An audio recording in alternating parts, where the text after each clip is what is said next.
WeChat clutter got you feeling like you are stuck in a never-ending group chat from 2018. It's 2025. Time to stop hoarding old convos like digital junk mail. In the next 60 seconds, I'll show you how to wipe your entire WeChat chat history clean, fast, easy, and drama-free. So, ready to hit the reset button. Hello everyone, welcome back to our new video and let's start the video. Alright, open your WeChat app first and make sure you are logged in and looking at your main chat screen. Looks messy already, na? Let's clean it up. Now tap on me, that is at the bottom right corner. This is where all the behind the scenes magic happens.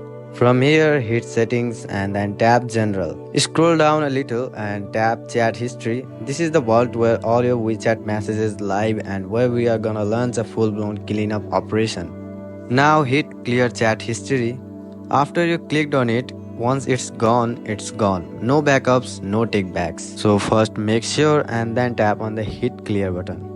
So that's it. If this video helped you, then hit the like button and do subscribe for more videos like this. Bye bye, see you all in the next video.